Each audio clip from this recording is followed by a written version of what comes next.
Boa noite a todos. Nós vamos dar continuidade ao estudo do Evangelho segundo o Espiritismo. Agora no capítulo 28, Coletânea de Preces Espíritas, onde nós estamos fazendo uma retrospectiva de todo o Evangelho, porque constantemente Allan Kardec nos convida a voltar aos capítulos anteriores. A cada prece ele nos convida aos capítulos anteriores, às instruções dos Espíritos, que são assim de grande valia para o nosso dia a dia, para o nosso trabalho, para a nossa convivência social, para a nossa reforma íntima e para a nossa vida e para o nosso rearranjo afetivo, como foi falado na semana anterior, a da Sandra. A Sandra falou sobre a prece pelos sofredores que pedem preces, e nós chegamos agora na prece por um inimigo que morreu. Nós, eventualmente, ao longo das nossas existências, nós cavamos algumas inimizades. Talvez hoje a gente esteja mais assim, vamos dizer assim, escolado no assunto, para evitar cavar inimizades que a gente não possa resolver aqui na Terra. Como Jesus mesmo disse, que nós resolvêssemos as nossas dificuldades enquanto estivéssemos na Terra. Porque depois, nós não sabemos depois de quanto tempo nós vamos nos reencontrar.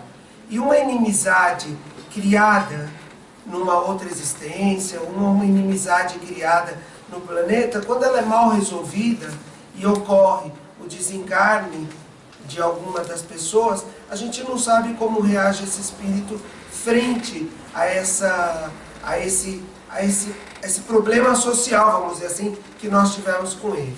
Então Allan Kardec ele diz assim, no prefácio, na prece por um inimigo que morreu.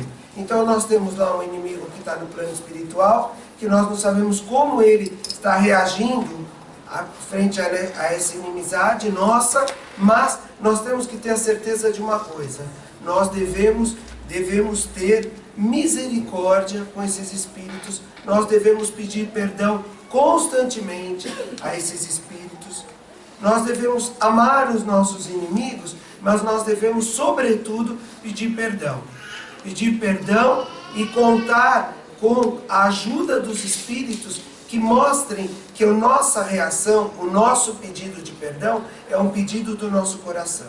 É um pedido que vem de dentro do nosso coração, de todo o nosso sentimento, de toda a nossa alma, de todo o nosso sentimento.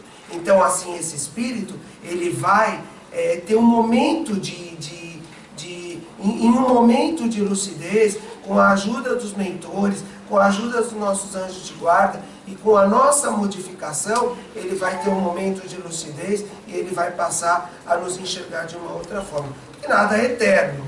O ódio não pode ser eterno. Nem caberia que nós acreditássemos mais que o ódio seria eterno.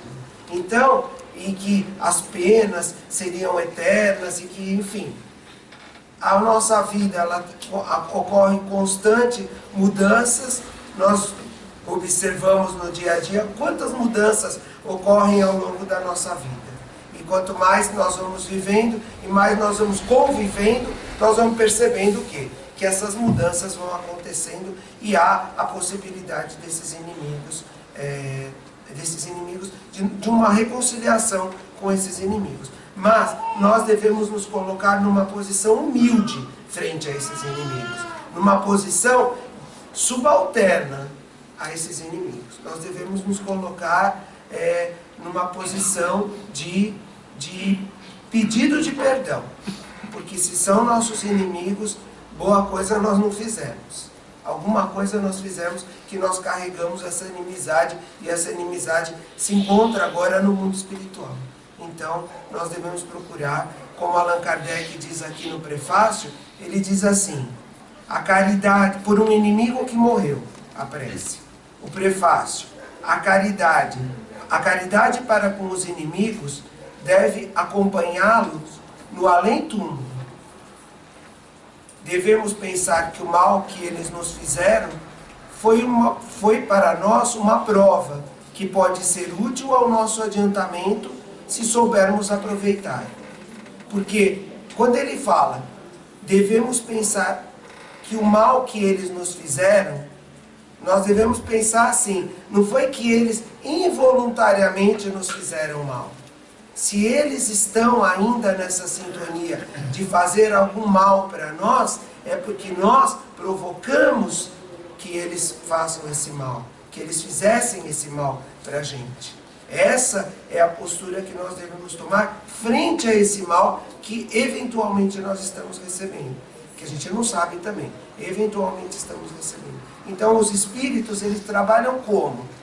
Nós, através da coleção André Luiz, a gente percebe o quê? Da coleção André Luiz Emmanuel, que os espíritos trabalham como? Eles trabalham no inimigo, eles não trabalham na gente. Eles não vêm lá proteger a gente para que o inimigo não faça nada para nós. Eles trabalham no inimigo, eles trabalham nesse espírito que quer fazer alguma coisa para a gente. Como ocorre nas salas de desenvolvimento mediúnico, de educação mediúnica, nas salas de desobsessão. O que o médium doutrinador, o médium esclarecedor, ele fala para o espírito? O que ele vai falar para o espírito? Você tem toda a razão naquilo que você está sentindo. Você tem todo o nosso apoio naquilo que você está sentindo. Mas chegou a hora de você rever, porque quem está sofrendo é você. Além do outro que está sofrendo, quem está sofrendo é quem está fazendo mal. Porque ele está, o quê? Ele está patinando, ele está andando no mesmo lugar. Ele está andando no mesmo lugar com aquele ódio. Então é preciso trabalhar aonde? Trabalhar naquele espírito. Trabalhar no espírito, os espíritos trabalham nele. E muitas vezes um trabalho árduo, um trabalho difícil, e um trabalho aonde você vê o doutrinador, aonde você sabe que não vai se concretizar ali naqueles 5 minutos, 4, 5 minutos, onde o espírito está sendo doutrinado. Mas o doutrinado, onde está sendo esclarecido. Mas no momento em que ele retorna para o plano espiritual, e lá se desdobra esse trabalho. O plano espiritual desdobra esse trabalho. Nós precisamos ter essa visão também, como médiuns esclarecedores, como médiuns psicofônicos, enfim, como médiuns videntes e qualquer tipo de mediunidade.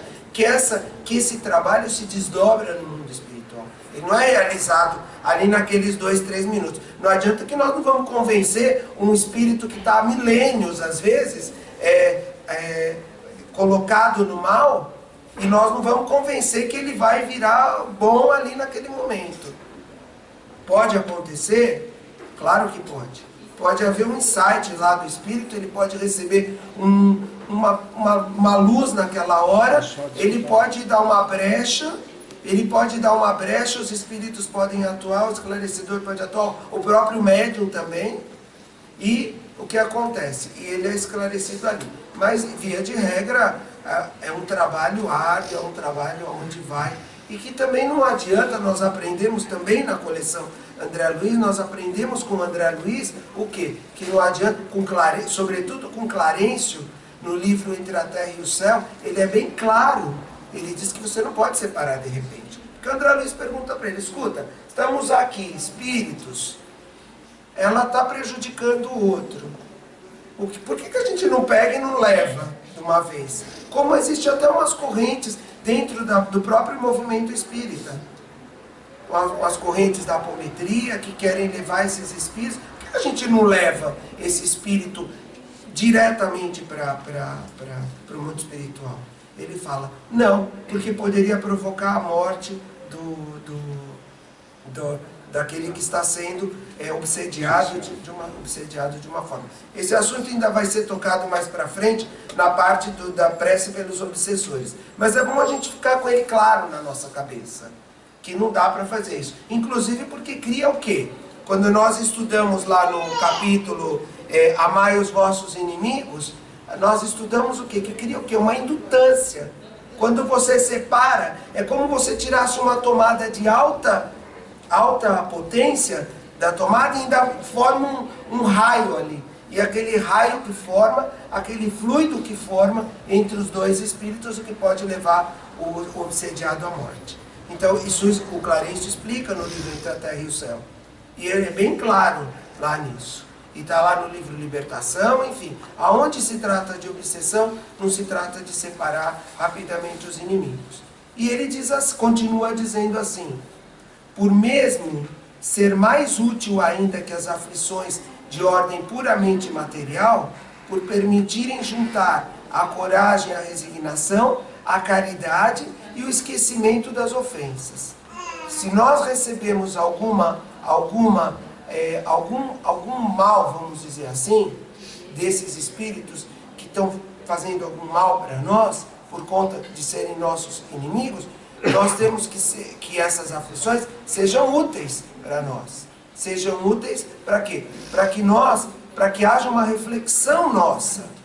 Nós não devemos ficar esperneando e chorando, nós devemos entender isso e ultrapassar essa fase. É assim que Allan Kardec está falando aqui. E ele nos remete a quê? Todo o prefácio ele nos remete a capítulos anteriores. Remete ao capítulo 10, Bem-aventurados os misericordiosos. Ele fala, olha, o prefácio é só isso que eu li. É pontual. Ele fala sobre o sofrimento, é pontual. Allan Kardec é pontual. Mas ele fala assim, ó, vide capítulo 10. Só que capítulo 10 é um capítulo bem grande. Bem-aventurados os misericordiosos.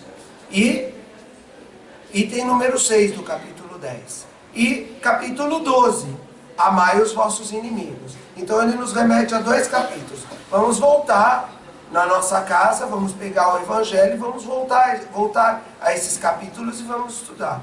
E ele diz assim, ele faz a prece, que é uma prece pontual também, aonde ele diz assim, que vem do nosso sentimento. Quando eu falo pontual, não é que ele é intelecto só, não. Ele fala do coração.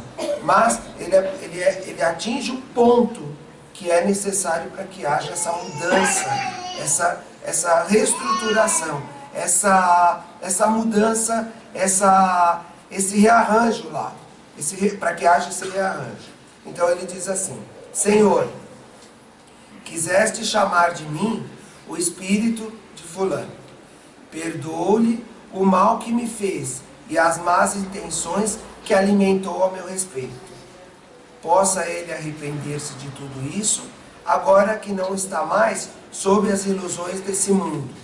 Que a vossa misericórdia, meu Deus, se derrame sobre ele, e afastai de mim o pensamento de alegrar-me com a sua morte, porque é uma alegria em vão, né? É uma alegria em vão. Quem se alegra com a morte de um inimigo é porque desconhece qualquer coisa do mundo espiritual. Isso também dispensa comentários. Está mais vivo do que nunca. Se também fui mal para com ele, que me perdoe, como me esqueço do que tenha feito contra mim.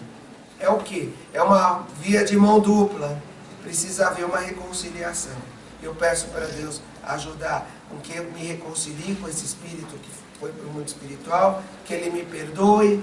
Eu perdoo algum mal que eventualmente ele está fazendo por mim, e precisa haver o quê? Uma mudança de conduta de ambas as partes, para que haja a reconciliação.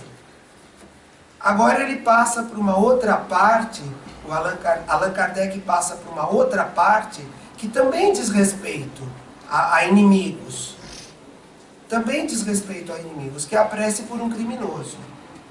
Se nós, eu penso assim, quando eu vou falar por mim, quando eu leio alguma notícia de algum crime, e eu tenho um pensamento fora daquele pensamento, e isso acontece comigo, estou falando comigo, isso acontece, eu falo, está na hora de eu rever o quê? Os meus valores. Está na hora de eu voltar e rever os meus valores. Quando chegou aqui, porque às vezes a gente entra numa faixa de ódio e de vingança, que a gente pensa coisas assim, que estão fora um pouco da realidade. Porque fala, a gente vê uns crimes tão bárbaros, que não dá para a gente passar também incólume. Não dá para a gente passar assim, sabe? Não dá. Eu também acho que a gente tem que ser real, nós temos que ser reais nos nossos pensamentos e naquilo. A gente pode ser hipócrita. São crimes bárbaros. A gente tem visto a violência de uma forma assim, que sempre existiu a violência, mas a gente tem visto, hoje como a comunicação é uma comunicação muito mais rápida, nós estamos vendo uma violência bárbara. Uma maldade, só que esses espíritos, eles não são eternamente, não vão ser eternamente maus. A gente tem que pensar assim, que eles vão ter uma mudança. Quando? Não sei, você sabe quando foi a sua mudança? E quando você começou a ter quando eu comecei a ter algum resquício de caridade, ou alguma coisa assim, ainda que embaçada, muito embaçada, mas eu tenho algum resquício, e quando aconteceu isso eu também não sei. Quantas encarnações eu tive eu também não sei. Então, a gente não sabe quando vai haver a mudança, mas vai. Porque todos nós estamos a caminho da luz. Todos nós estamos a caminho da evolução espiritual. É assim que nós aprendemos. E é assim que nós devemos pensar. E esse espírito, ele vai sofrer as consequências por ele ter infringido as leis de Deus. A gente sabe que isso vai acontecer. E nós não devemos nos alegrar por conta disso. Nós devemos entender que há uma consequência, como nós também estamos submetidos às leis de Deus, e nós passamos aqui.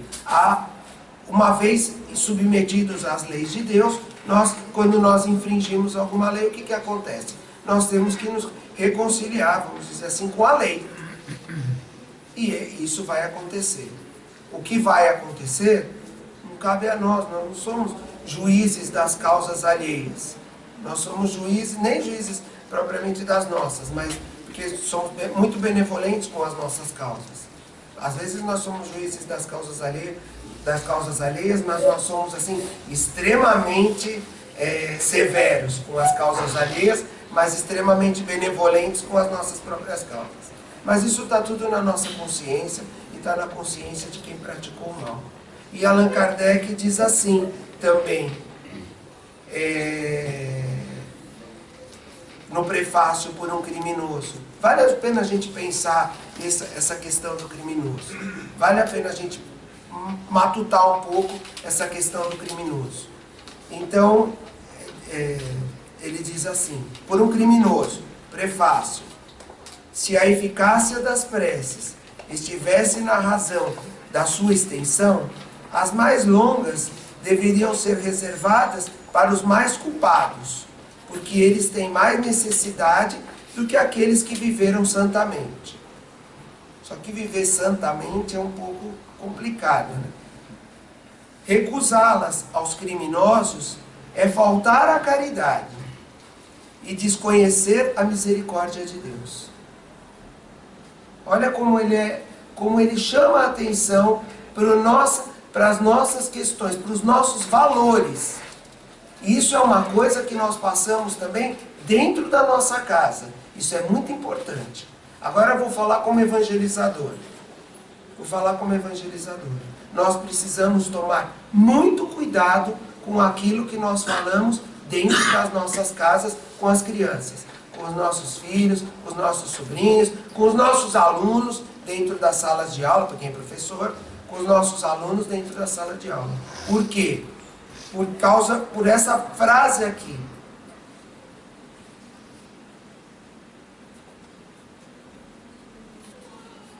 Devemos pensar que o mal...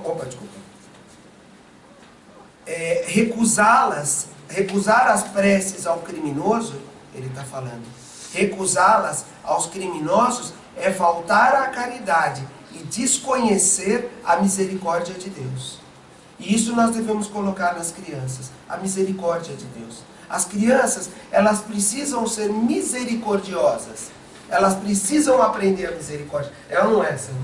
Elas precisam aprender a misericórdia. Os evangelizadores batalham isso incessantemente. Elas precisam ser misericordiosas. Elas precisam aprender a amar, para que elas sejam adultos misericordiosos, para que sejam adultos bons, misericordiosos. E amando o próximo e sendo misericordiosos, como Jesus mesmo nos falou. Sede misericordiosos. E ele continua aqui. Pensar que são inúteis as preces por esses criminosos, porque um homem cometeu faltas muito graves, seria prejulgar a justiça do Altíssimo. Então vale a pena a gente ler esse prefácio inúmeras vezes, sobretudo nesse momento difícil que nós estamos passando na Terra, sobre toda essa violência que nós estamos passando. Então ele diz assim: se a eficácia das preces estivesse na razão da sua extensão, as mais longas deveriam ser reservadas para os mais culpados, porque eles têm mais necessidade do que aqueles que viveram santamente. Aí ele já chama a nossa primeira atenção. Não é a quantidade enorme de palavras, se for, não é, a culpa não merece uma quantidade enorme de palavras. A nossa intenção, que a gente já vem falando ao longo do tempo, que Allan Kardec já esclarece ao longo de toda essa questão das preces. Recusá-las aos criminosos é faltar à caridade e desconhecer a misericórdia de Deus. E pensar que são inúteis, porque um homem cometeu faltas muito graves, seria prejulgar a justiça do Altíssimo. E ele nos remete ao capítulo 11, que é amar ao próximo como a si mesmo. Então vamos voltar no capítulo para poder estudar. Quando eu estava lendo essa prece por um criminoso, eu me lembrei do Chico. Eu li inúmeras biografias do Chico. Então tem alguns casos que ficaram, inclusive o livro da doutora Marlene, Meus Pedaços do Espelho. A doutora Marlene me proporcionou uma coisa assim bastante útil no livro dela, porque ela me pediu para ajudá-la a fazer a bibliografia do livro. E eu levei todos os livros que ela leu para minha casa. Eu tive a oportunidade de ler um monte de biografias dele, do Chico. E isso é uma forma de agradecimento. Eu estou falando por uma forma de agradecimento. E as notas de rodapé também, que ela me pediu para ajudar. Então, eu li muitas biografias do Chico. E tem uma história do Chico que me chamou muito a atenção. Muitos já conhecem. Ele levava alimento, macarrão. Ele fazia um macarrão todos os domingos e levava para os presos na penitenciária, lá de Uberaba. Então, todo domingo ele levava o macarrão para os presos, ele ficava lá algumas horas com os presos, ele levava lá aquele alimento. E uma vez perguntaram para ele: Chico, quando você esteve na penitenciária, você viu muitos obsessores lá dentro da penitenciária? Ele falou: não. Eu vi, sim, mães que choravam, famílias que sofriam, filhos que passavam necessidade, pessoas que sofreram muito, mas os obsessores, eles estavam do lado de fora, porque eles já haviam conseguido o quê? O que eles queriam, o intento, o objetivo deles. Isso ficou bem gravado na minha cabeça. E essa parte da prece pelos criminosos nos chama bem a atenção para isso. E ele diz assim na prece: Senhor, Deus de misericórdia, não repudieis esse criminoso que acaba de deixar a terra. Ainda uma situação mais grave, porque quando o criminoso ainda está aqui na terra, ele ainda vai passar por um processo, talvez a consciência dele ainda desperte, ou ele ainda... A justiça dos homens pode condená-lo, mas isso não o livra da vossa justiça, caso o seu coração não tenha sido tocado pelo remorso. Tirai-lhe a venda que lhe oculta a gravidade das suas faltas, e possa o seu arrependimento merecer a vossa graça, para que se aliviem os sofrimentos de sua alma. Possa também as nossas preces e a intercessão dos bons espíritos levar-lhe a esperança e consolação. Inspirar-lhe o desejo de reparar as suas más ações através de uma nova existência e dar-lhe a força necessária para não sucumbir nas novas lutas que terá que enfrentar. Senhor, tende piedade dele. Essa é a misericórdia que Allan Kardec chama a nossa atenção. Essa é a misericórdia que nós devemos ter.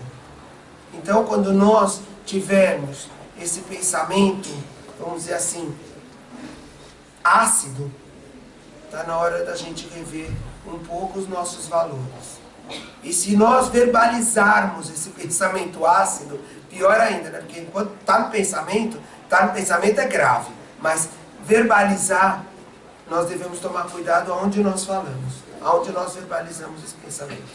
Porque nós sabemos que a voz, ela é carregada de um magnetismo, e o nosso sentimento ele é carregado de um magnetismo que aquele que está escutando, sobretudo uma criança, ela imediatamente ela vai captar e ela vai começar como uma semente que nós lançamos numa terra fértil, porque a criança ela é uma terra fértil.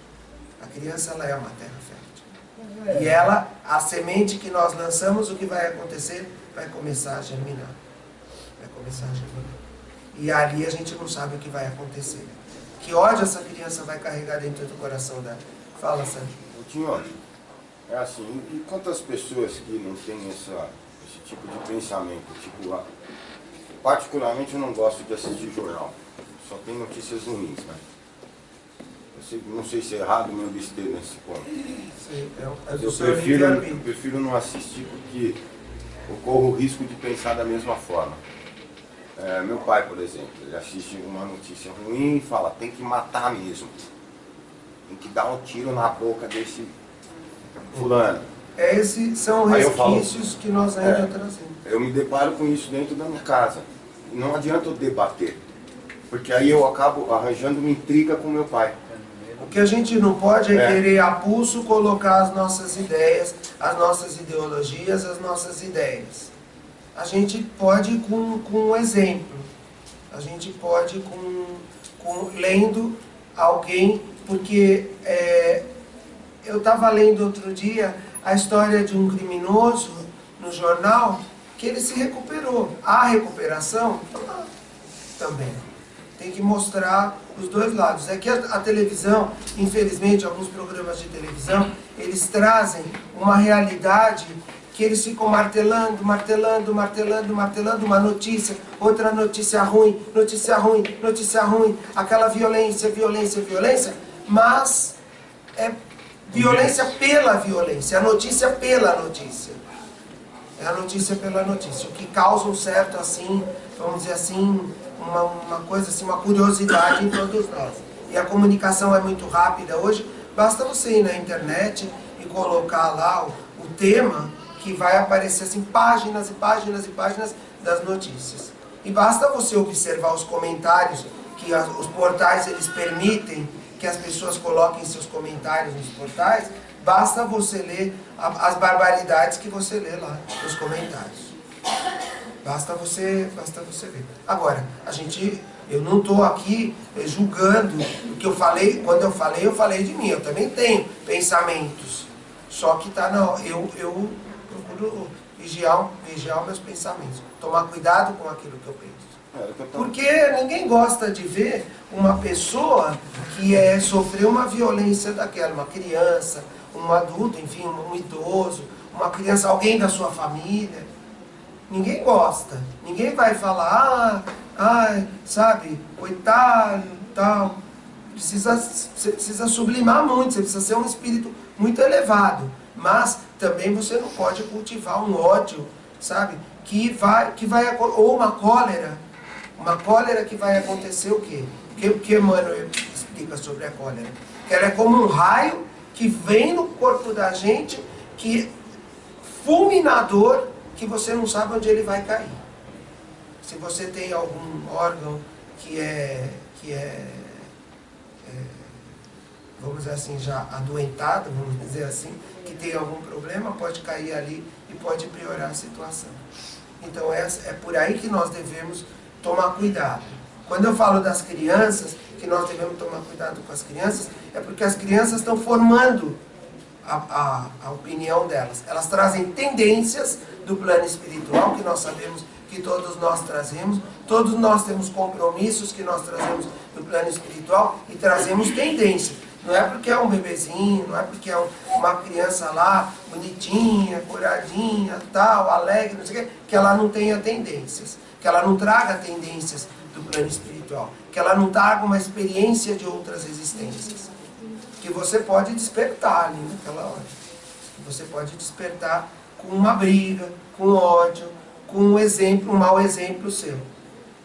Como, por exemplo, no trânsito. O trânsito é o maior exemplo, é o melhor exemplo para nós observarmos aonde nós estamos na escala da violência. Aonde nós estamos na escala da violência. Então, é por aí, é começar a articular, é pensar. A gente precisa modificar, é difícil? Mas a gente precisa começar a dar os primeiros passos. É complicado, é complicado. Muitas vezes nós temos que procurar até auxílio profissional, como eu já falei da outra vez. Auxílio profissional. Existem profissionais que estão aí habilitados para isso. Profissionais dentro das casas espíritas, profissionais das associações médico-espíritas, médicos, psicólogos, das associações dos psicólogos espíritas, enfim, de todo esse pessoal que estuda, porque nós estamos dentro do centro espírita.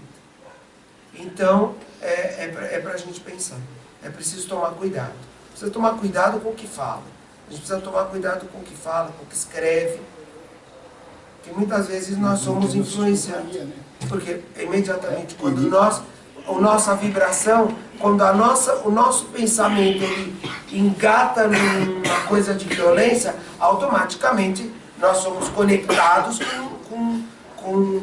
e pela nossa responsabilidade. Não é porque nós somos conectados, não, que são os de fora que vão influenciar. Não, pela nossa própria responsabilidade. A gente pode ter uma ajuda, vamos dizer assim,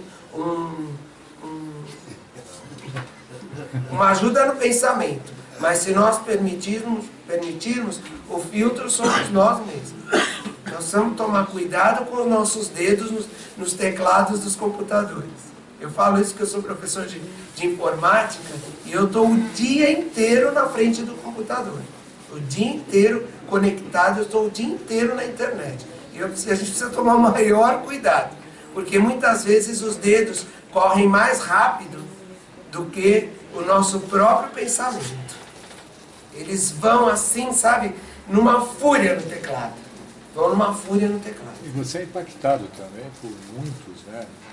Exatamente. Mensagens que estão incitando a você como o Paulo está clicar falando, e exatamente. expandir, né? Você é impactado por quê? Por essa comunicação rápida e por aquela gama de pop-ups, os botões, de banner, que você está recebendo de informações que você está recebendo, que é uma quantidade enorme, que mexe muitas vezes com o nosso, nos deixa assim instáveis, deixa o nosso humor instável, assim, muitas vezes durante o dia. Há uma instabilidade muito grande. Então a gente deve reler aqui por um inimigo que morreu e por um criminoso. E a semana que vem a Sandra vai começar por um suicida, que também é uma coisa assim bastante complicada. Uma coisa bastante complicada. Que nós não estamos lá para cutucar a ferida de ninguém, mas para alertar. E o Allan Kardec alerta e a Sandra vai falar sobre isso semana que vem. Se alguém quiser fazer algum comentário, alguma pergunta, se quiser saber... Oi. Boa noite. Boa noite. Disculpe que eu não sou de aqui, sou argentino. Pois não. Soy de Buenos Aires. Acontece que perdi meu trabalho, não posso pagar aluguel, estou dormindo no chão, passando necessidade. Se alguém de bom coração ou qualquer bom samaritano que possa ajudar-me, eu vou ficar na porta. Obrigado e Deus abençoe a todos. Por favor, irmãos, considerem minha situação. Sou estrangeiro, perdi meu trabalho, não posso pagar aluguel, estou dormindo no chão, passando necessidade. Se alguém possa dar uma força, por favor, eu só peço misericórdia e desculpem, por favor, meu desespero. Como é seu nome? Jorge, Jorge. disculpe, por Você vai favor. ficar lá na porta, Gracias. tá bom? Dios los bendiga a todos, hermanos, y disculpen, sí, por sí. favor.